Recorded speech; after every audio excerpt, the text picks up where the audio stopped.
Bismillahirrahmanirrahim. Assalamualaikum warahmatullahi wabarakatuh. Alhamdulillah wassalatu wassalamu ala Rasulillah wa ala alihi wa sahbihi wa mawalah wa la hawla wa la quwata illa billahi wa ba'd.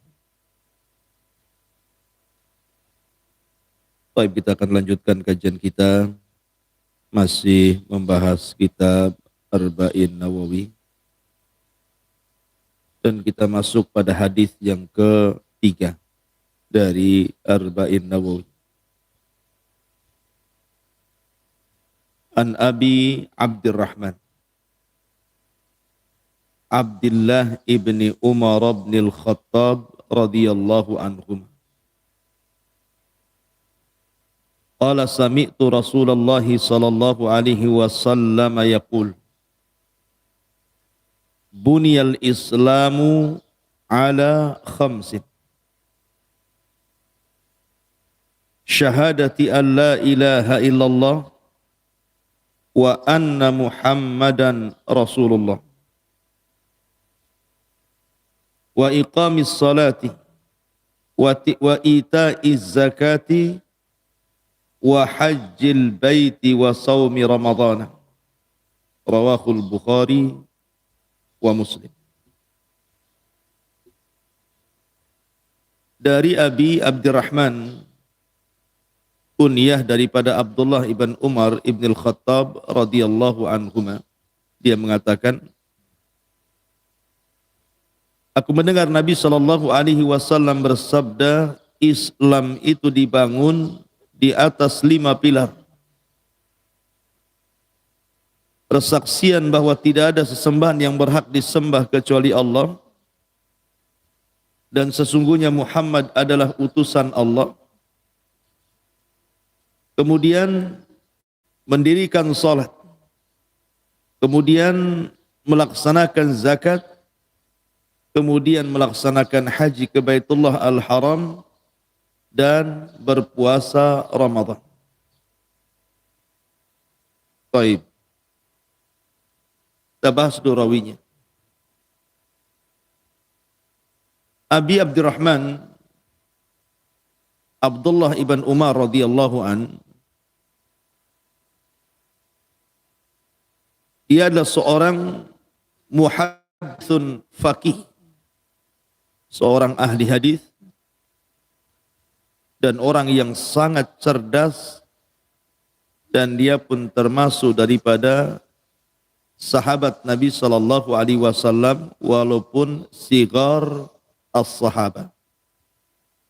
Jadi ketika berjumpa dengan Rasul, dia masih kecil.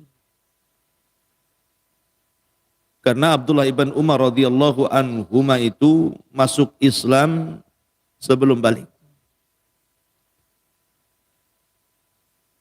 Sehingga ketika terjadi perang Badar,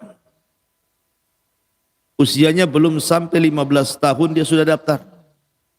Tapi ditolak oleh Nabi sallallahu alaihi wasallam.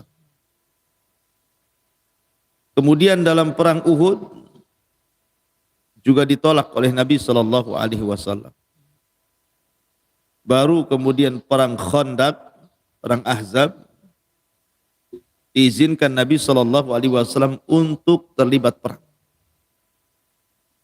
Menunjukkan bahwa Rasul pun tidak sembarang memasukkan orang ke pasukan, kan. Dilihat dulu. Kalau belum balik, nggak dilibatkan perang. Kalau sudah balik, baru dilibatkan perang. Lah Abdullah ibn Umar radhiyallahu an adalah salah satu daripada sahabat yang paling banyak meriwayatkan hadis. Ada yang mengatakan kedua setelah Abu Hurairah radhiyallahu an. Dia banyak meriwayatkan hadis Nabi sallallahu alaihi wasallam, dan dia termasuk dari Abadilah. Abadilah itu ada 4 orang, di mana semua fatwa kembali kepada Abadilah itu. Disebut Abadilah itu maksudnya karena diawali namanya dengan kata-kata Abdullah. Dan ada 4 Abdullah yang hidup sezaman, semua fatwa kembali kepada mereka. Pertama Abdullah ibn Umar, yang kedua Abdullah ibn Abbas, yang ketiga Abdullah ibn Zubair, dan yang keempat Abdullah ibn Amr ibn As radhiyallahu anhu. Inilah 4 Abdullah yang disebut dengan Abadilah. Semua fatwa kembali kepada 4 orang ini, karena mereka hidup satu zaman. Saya ulangi, Abdullah ibn Umar, Abdullah ibn Abbas, Abdullah ibn Zubair, Abdullah ibn Amr ibn As radhiyallahu anhu. Mereka disebut Abadilah. Orang-orang yang dimulai namanya dengan Abdullah, di mana semua fatwa bermuara kepada 4 orang ini. Ma'asyiral muslimin yang dimuliakan Allah Azza wa Jalla. Dan Abdullah ibn Umar radhiyallahu an terkenal orang yang paling meniru sirah Nabi sallallahu alaihi wasallam. Bahkan berusaha mencontoh segala sesuatu yang dilakukan Nabi. Sampai-sampai orang-orang menganggapnya terlampau hulu di dalam mengikuti Nabi sallallahu alaihi wasallam. Karena sampai ke bekas kencingnya saja. Jadi umpamanya Rasul berhenti di sebuah pohon, kemudian kencing di situ. Maka Abdullah ibn Umar pun kalau lewat di situ, mesti dia sempatkan kencing di situ. Alasannya apa? Karena Rasul kencing di sini. Sampai masalah-masalah kencing saya ditiru. Sampai saat tempat-tempat kencingnya dia di situ, ya di situ. Makanya sampai orang mengatakan, seperti itulah Abdullah bin Umar itu meniru Nabi. Pakaiannya, warna pakaiannya, dan begitu seterusnya. Sehingga dia terkenal orang yang paling meniru Nabi SAW. Dan dia adalah kiblat bagi para thalabatul hadis, khususnya di kota Madinah. Karena dia mufti Madinah. Dan bukan hanya itu saja, Abdullah ibn Umar radhiyallahu anhuma, dia banyak mengikuti peperangan bersama Nabi sallallahu alaihi wasallam. Bahkan setelah wafatnya Nabi sallallahu alaihi wasallam, dia terlibat dalam Futuhatus Syam. Futuhatus Syam membebaskan di kota-kota di Syam, di Irak, di Persia, di Mesir, di Afrika, dan begitu seterusnya. Bahkan ketika terbunuhnya Utsman ibn Affan radhiyallahu an, kemudian wafatnya Yazid ibn Muawiyah, maka Ibnu Umar radhiyallahu an pun adalah orang yang tidak mau terlibat dalam permasalahan antara Ali dan Muawiyah. Jadi Abdullah bin Umar itu orang yang paling jauh dari fitnah. Dia nggak mau. Dia tidak memihak Ali, dia tidak memihak Muawiyah. Dia kemudian keluar dari fitnah perpolitikan. Jadi dia betul-betul menghabiskan waktunya hanya untuk mengajar di Masjid Nabawi. Karena ketika ada 4 anak khalifah, 4 anak sahabat Rasul, 4-empatnya duduk di sekitar Ka'bah. Di situ ada Abdul Malik ibn Marwan. Di situ ada Abdullah ibn Zubair. Di situ ada Urwah ibn Zubair. Di situ ada Abdullah ibn Umar radhiyallahu anhum. 4 orang ini, namanya anak muda, masih muda, berbincang-bincang di sekitar Ka'bah soal cita-cita. Kira-kira kalian ini kalau sudah besar mau apa gitu ya? Maka Abdullah ibn Zubair mengatakan, saya ingin menjadi penguasa Hijaz. Kemudian Abdul Malik ibn Marwan mengatakan, saya ingin menjadi penguasa bukan hanya Hijaz, tapi kaum muslimin semuanya. Tapi Urwah mengatakan, saya ingin jadi ulama. Semua dikabulkan. Ketika mereka bercita-cita depan Ka'bah seperti itu di masa remaja, ketika mereka sudah dewasa, semua dikabulkan. Abdullah ibn Zubair pernah jadi khalifah.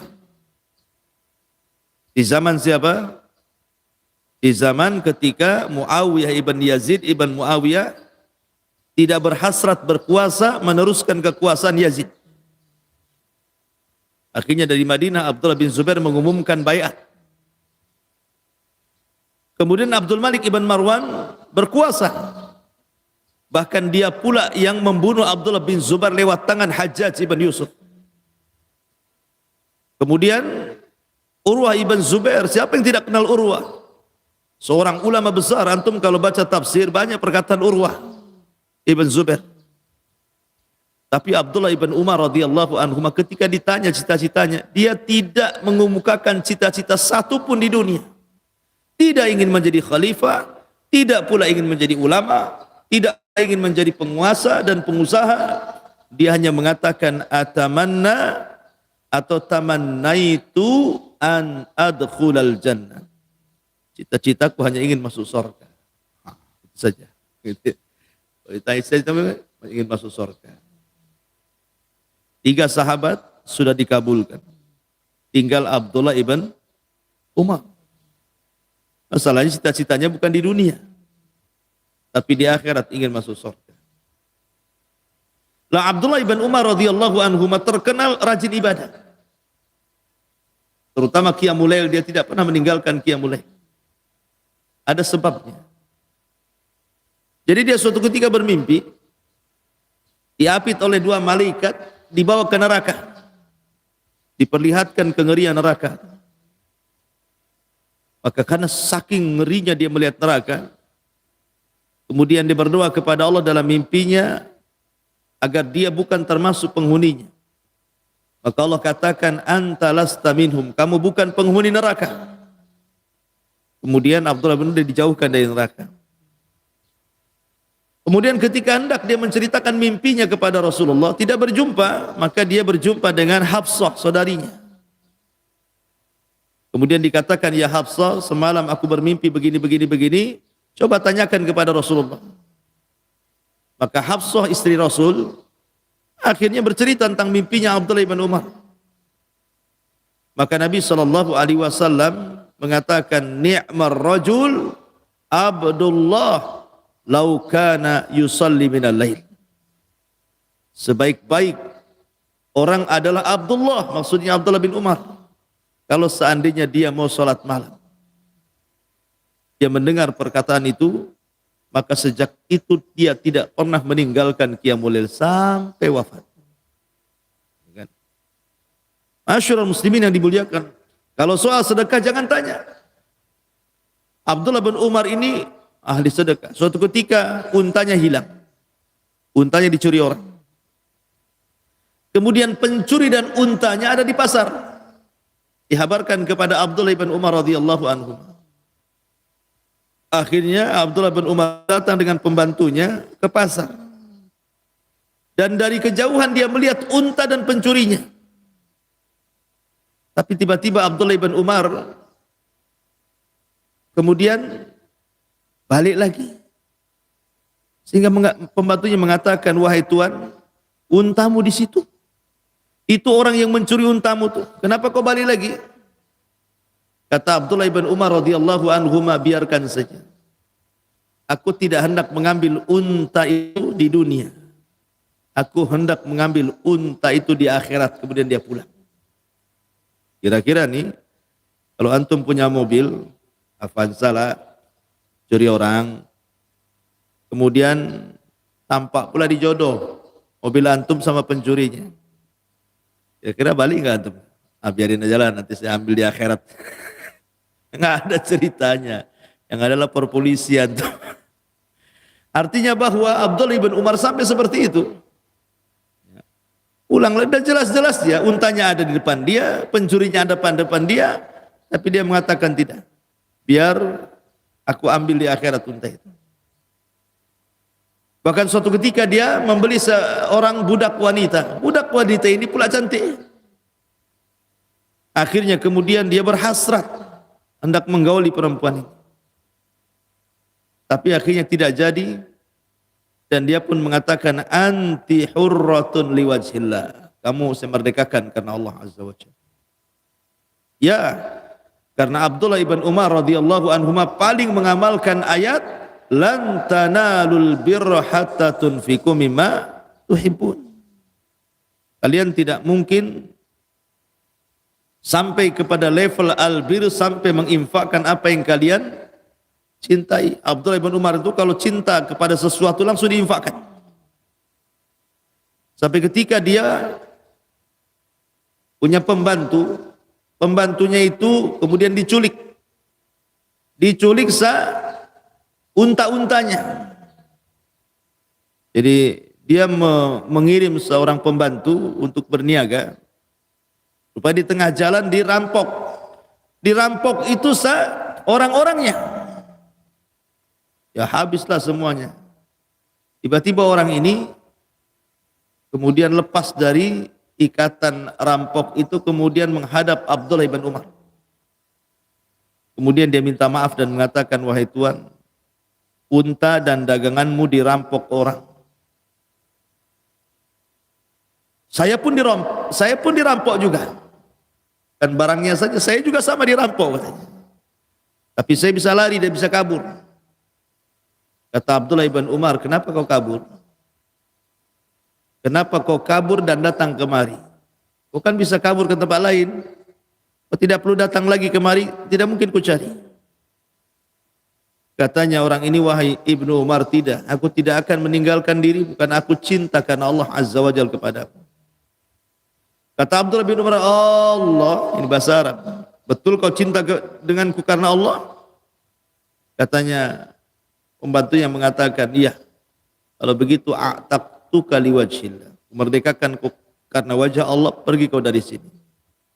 Jadi saking seringnya memerdekakan budak Abdullah bin Umar itu, sampai kata para ulama sejarah 1000 lebih budak pernah dimerdekakan Abdullah bin Umar. 1000 lebih. Bayangkan. Sementara harga budak itu bukan harga biasa, harga besar. Menunjukkan bagaimana ibadahnya, bagaimana kedermawanannya, bagaimana ilmunya sudah tidak dilakukan lagi karena dia seorang perawi hadis Nabi sallallahu alaihi wasallam. Asyiral muslimin yang dimuliakan Allah Azza wa Jalla, intinya bahwa Abdullah bin Umar kemudian wafat pada tahun 74 Hijriah, ada yang mengatakan 73 Hijriah di Mekah. Kemudian Hajjaj ibn Yusuf yang menyolatinya, kemudian dikebumikan di Maqbarah Muhajirin di dekat di Tua, dan ada yang mengatakan di tempat lain. Intinya bahwa radhiyallahu anhu wa radu'an. Itulah Abdullah ibn Umar radhiyallahu an, banyak meriwayatkan hadis dari Nabi, dari Abu Bakar, dari Umar, dari Utsman, dari Abi Dzar, dari Muadz bin Jabal, dan juga mengambil hadis dari Aisyah radhiyallahu anha, dari Ali, dari Bilal, dari Abdullah bin Mas'ud, dari Hafsah, ya, dari Abi Lubabah al-Ansari, dan banyak sekali guru-gurunya dari kibarus sahabat, sahabat-sahabat yang sangat mumpuni di zamannya dan lebih tua usianya atau seniornya, dan juga murid-muridnya banyak. Di antaranya Abdullah bin Abbas mengambil hadis dari Abdullah bin Umar. Jabir bin Abdullah mengambil hadis dari Abdullah bin Umar. Ibn Abu Salamah ibn Abdurrahman. Kemudian Mus'ab ibn Sa'ad ibn Abi Waqqas. Termasuk juga Sa'id ibn al-Musayyib, pemimpin para tabi'in, yang menikah dengan salah satu putri Abu Hurairah radhiyallahu an, Sa'id ibn Musayyab. Itu juga mengambil hadis dari Abdullah ibn Umar radhiyallahu anhuma. Belum lagi Nafi, Alim, Hamzah, dan banyak sekali sahabat yang di bawahnya yang mengambil hadis dari Abdullah ibn Umar radhiyallahu anhu. Lah salah satu hadis yang kita bahas adalah hadis yang tercantum dalam Arba'in Nawawi pada nomor urut hadis yang ketiga. Buniyal Islam ala khamsin. Dibangun Islam itu di atas 5 pilar. Di sini ada thariqah mengajar ikhwan. Ada namanya uslub, metode mengajar. Nabi itu biasanya kalau menyebutkan sesuatu yang berbilang, yang ada rinciannya 1, 2, 3, 4, 5 gitu. Maka Nabi SAW akan menyebut angkanya dulu, baru rinciannya.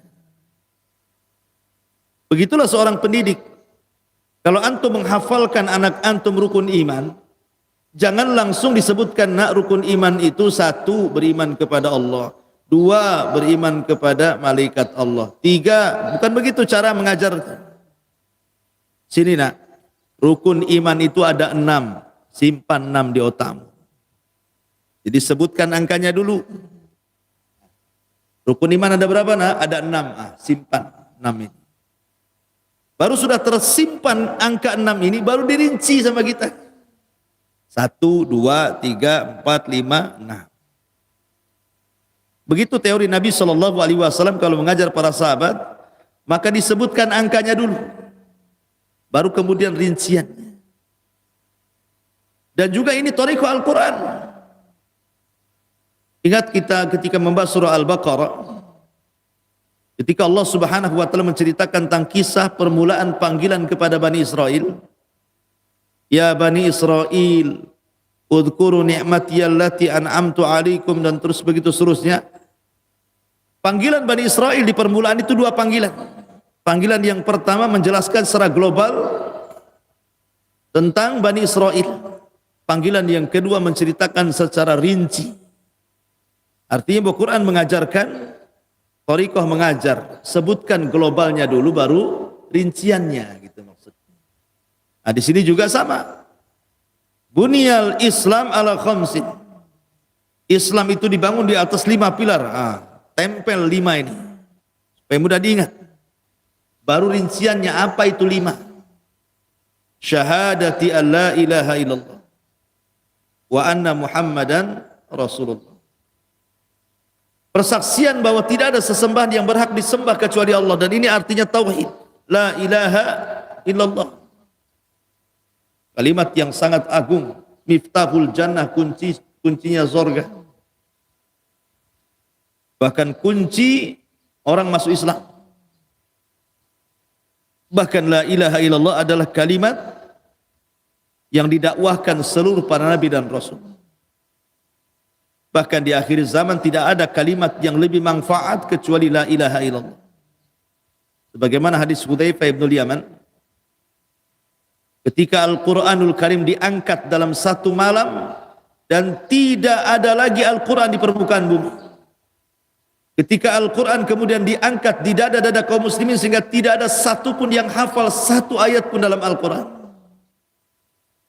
Tetapi orang-orang tua mereka menghafal kalimat la ilaha illallah.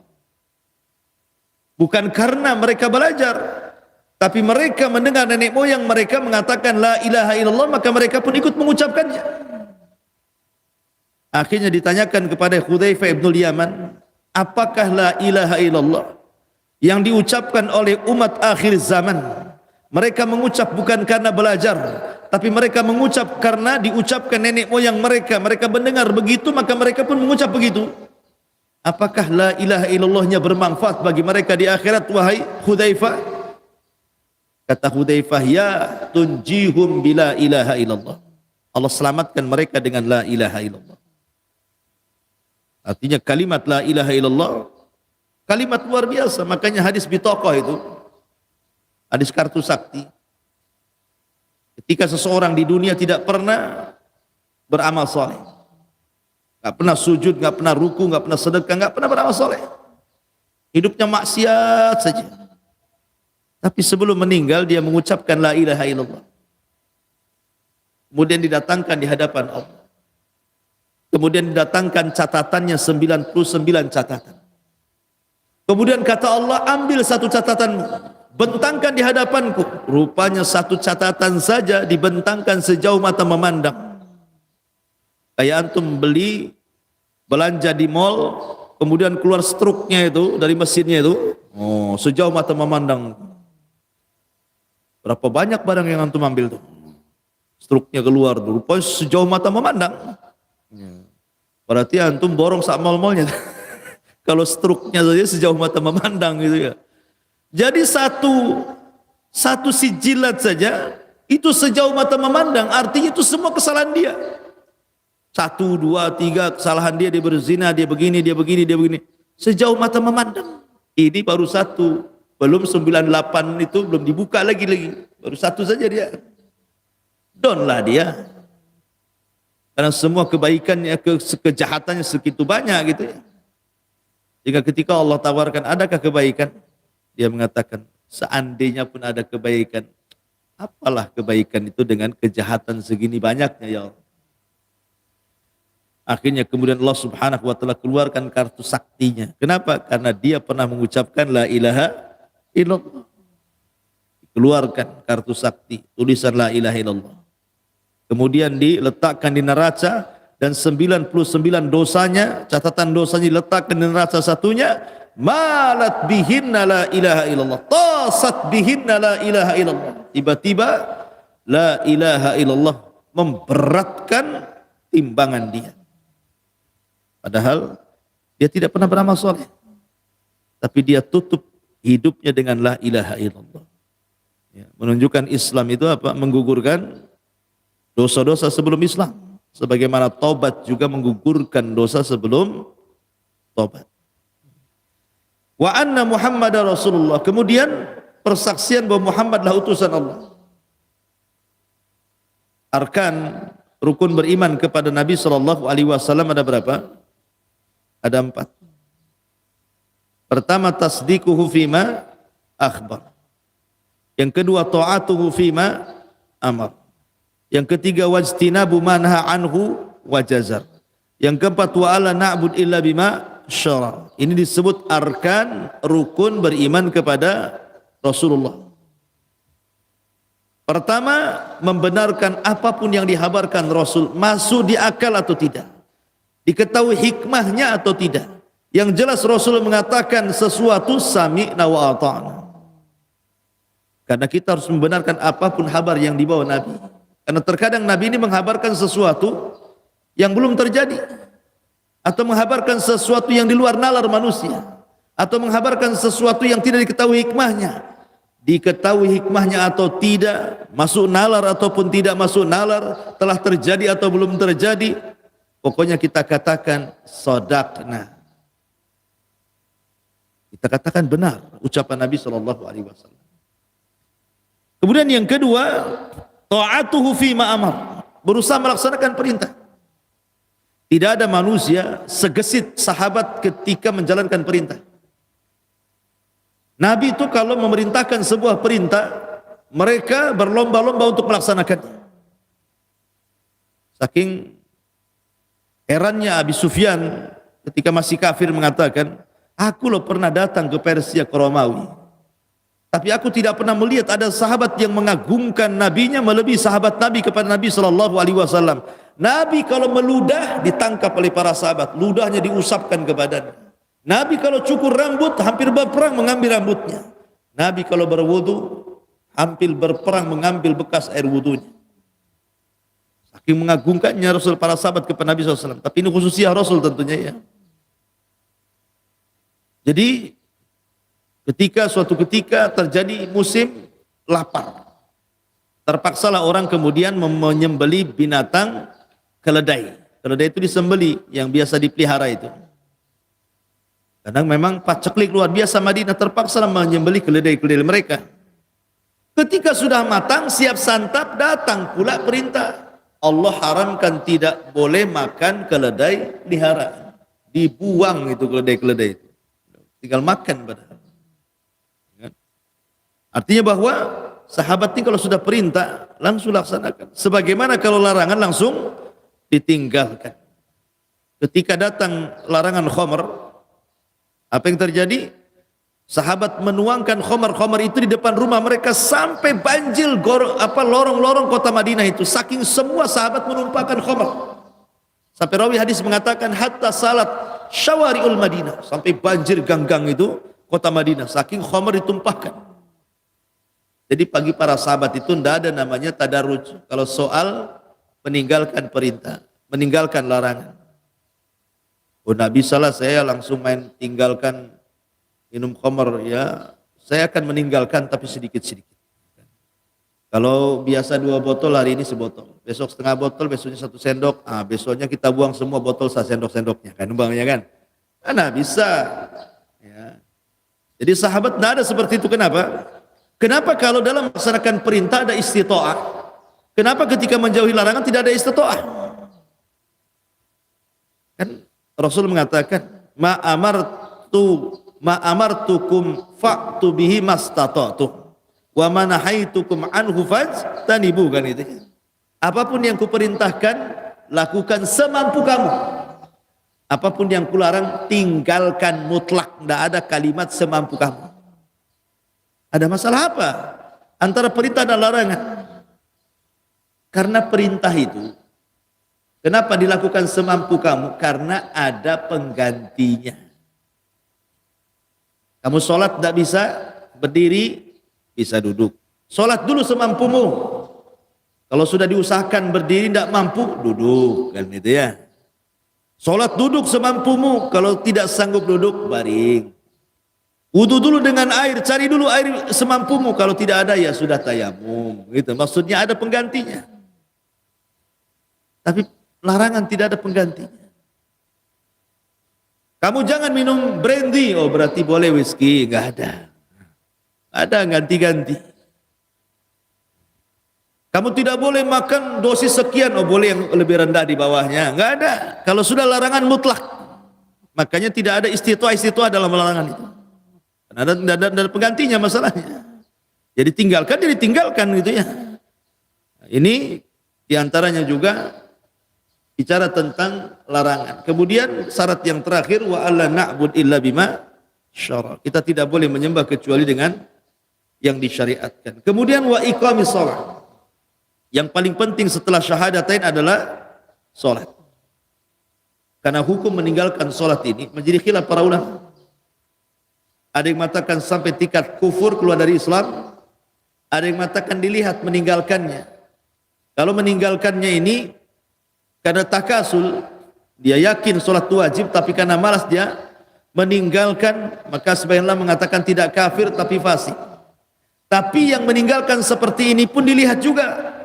Kalau dia lebih banyak meninggalkan salat dari melakukannya, tetap kafir. Man taraka sholata jumlatan faqad kafar.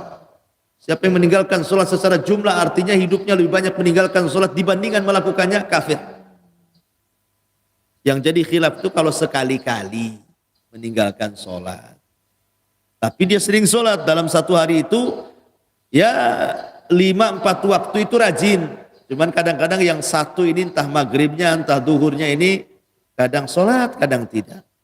Tapi yang 4 waktu itu dia sholat. Artinya kan lebih banyak sholatnya dibandingkan tidak. Itu yang jadi khilaf. Ada yang mengatakan kafir, ada yang mengatakan fasik. Tapi yang jelas bahwa kata Syaukani rahimahullahu ta'ala, cukuplah seseorang itu jangan sampai meninggalkan sholat ketika mendengar hadis Nabi SAW, al-ahdu bainana wa bainahumus salatu faman taraka faqad kafar. Perbedaan kita dengan mereka orang kafir itu sholat. Siapa yang meninggalkan sholat bisa kufur. Cukup dengan hadis ini menakut-nakuti kita sebenarnya. Karena bagi para ulama ketika bicara tentang hukuman orang yang meninggalkan sholat, dibunuh karena murtad. Ada juga yang mengatakan tidak dibunuh, tapi dipenjara sampai mati, dipenjara kecuali dia bertobat.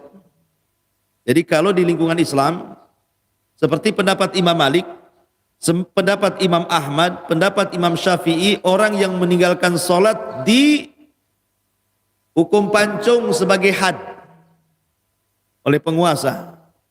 Kecuali Abu Hanifah mengatakan dipenjarakan sampai mati, kecuali dia bertobat. Ya kan? Abu Hanifah mengatakan penjarakan saja, biar dia mati di penjara sampai dia betul-betul tobat. Tetapi 4 mazhab sepakat intinya diberikan hukuman. Dan yang memberikan hukuman tentu bukan seorang ayah, seorang ibu, tetangga, tetapi pemerintah, ya kan? Jadi hukuman-hukuman seperti ini adalah kembali kepada pemerintah Islam. wa iqamis shalah wa itaiz zakat. Dan orang yang melaksanakan zakat, zakat ini selalu disebut dengan salat. Selalu disebut dengan salat. Kenapa? Karena kalau cerita ibadah badan pasti bicara salat, tapi kalau bicara tentang ibadah harta pasti zakat. Dan dua-duanya sering disebut. Dan orang yang meninggalkan zakat tetap harus diperangi juga seperti orang yang meninggalkan salat. Dan itu dilakukan oleh Abu Bakar. Abu Bakar memerangi orang-orang yang tidak membayar zakat. Ketika ditanya oleh Umar, "Hei Abu Bakar, kenapa kau memerangi orang yang mengucapkan la ilaha illallah?" Padahal Nabi SAW mengatakan, "Umirtu an uqatilan nas hatta yashhadu an la ilaha illallah." Diperintahkan memerangi manusia sampai mereka mengucapkan kalimat la ilaha illallah. Mereka mengucapkan kalimat la ilaha illallah, ya Abu Bakar. Kenapa kau perangi juga? Maka Abu Bakar mengatakan, tetap aku perangi. Kalau mereka menahan zakat, di zaman Rasul mereka zakat, di zamanku tidak ada yang zakat, maka aku tidak akan membedakan orang yang meninggalkan salat dengan meninggalkan zakat. Tetap aku perangi mereka. Akhirnya apa yang dilakukan Abu Bakar yang tadinya oleh sebagian sahabat tidak disetujui, malah kemudian menjadikan pujian manusia. Islam ini ditolong oleh dua manusia, pertama Abu Bakar, yang kedua Ahmad ibn Hanbal. Abu Bakar di saat manusia murtad dan tidak mau bayar zakat, Abu Bakar perangi itu. Dan di zaman Imam Ahmad ketika terjadi mihnah, orang dipaksa mengucapkan Al-Quran makhluk, hanya satu-satunya yang bertahan mengatakan Al-Quran kalamullah, dialah Ahmad ibn Hanbal rahimahullahu ta'ala. Makanya Islam ditolong di dua manusia. Kalau bukan karena Allah kemudian Abu Bakar, tentu kita sudah jadi orang murtad. Kalau bukan karena Allah kemudian Imam Ahmad, tentu kita jadi Mu'tazilah. Makanya Islam ditolong dua manusia mulia ini, Abu Bakar dan Ahmad ibn Hanbal rahimahullahu ta'ala. Kemudian wahajjil bait, haji. Haji zaman dulu beda dengan haji zaman sekarang ya. Makanya Pak Haji zaman dulu itu lebih berpengaruh. Orang dulu itu pengaruh haji luar biasa. Karismatiknya, segennya, malunya luar biasa. Orang lewat depan Pak Haji aja lemas dulu itu. Ya karena doanya berkah. Kalau Pak Haji zaman dulu kan begitu ya. Iya karena memang hajinya sulit gitu ya kan. Berbulan-bulan mereka di kapal. Dan rata-rata orang dulu kalau haji sudah tua biasanya. Kenapa? Karena nabung dulu, nyelengi dulu dari masa remaja sampai tua. Baru kemudian setelah punya duit baru berangkat bedah celengan. Kemudian berangkat naik kapal lagi berbulan-bulan lagi sampai di sana di Jeddah jalan kaki lagi, coba bayangkan. Sehingga banyak yang tidak selamat. Pulang tinggal nama. Nah, makanya yang berhasil pulang itu hajinya itu memang luar biasa, sakral sekali hajinya itu. Kalau kiai ceramah nggak ada hajinya nggak laku dia dulu tuh. Makanya dibuat KH, kiai haji ya. Kalau hanya kiai saja belum afdal, belum berkah dakwahnya. Kalau sekarang biasa aja haji, artis pun haji, semua haji. Biasa. Haji berapa kali? Satu kali. Kamu dipanggil Pak Haji. Aku 3 kali. Haji, anu. Gitu ya. Detailnya 3. Gitu. Intinya bahwa haji adalah salah satu ibadah yang disyariatkan sejak zaman Ibrahim alaihi salatu wassalam. Dialah yang meletakkan asas tentang ibadah ini. Kemudian dilanjutkan oleh para nabi setelahnya sampai kepada Nabi sallallahu alaihi wasallam. Kemudian juga puasa Ramadan sama. Intinya bahwa apakah syahadat, maksudnya tauhid, apakah sholat, apakah zakat, apakah haji, apakah puasa Ramadan, semua agama diperintah. Semua nabi diperintah 5 perkara ini. Semua nabi diperintahkan tauhid. Semua nabi diperintahkan sholat. Semua nabi diperintahkan zakat. Semua nabi diperintahkan haji. Dan semua nabi diperintahkan puasa. Kutiba alaikumusiyam kama kutiba alal ladina min qablikum. Diwajibkan kepada kalian puasa sebagaimana diwajibkan kepada umat sebelum kalian. Artinya bahwa 5 rukun Islam ini semua para nabi diperintahkan. Semua para nabi. Artinya bahwa ini adalah arkan, rukun, betul-betul pondasi tegaknya sebuah agama. Karena semua para nabi diperintahkan tauhid, salat, zakat, puasa dan haji. Ini diantara faedah hadis Abdullah ibn Umar radhiyallahu anhuma dari hadis yang ketiga Arba'in Nawawi. Wallahu a'lam bishawab. Mudah-mudahan manfaatnya. Subhanakallahumma bihamdika asyhadu an la ilaha illa anta astaghfiruka wa atubu ilaik. Allahu taala alam. Assalamualaikum warahmatullahi wabarakatuh.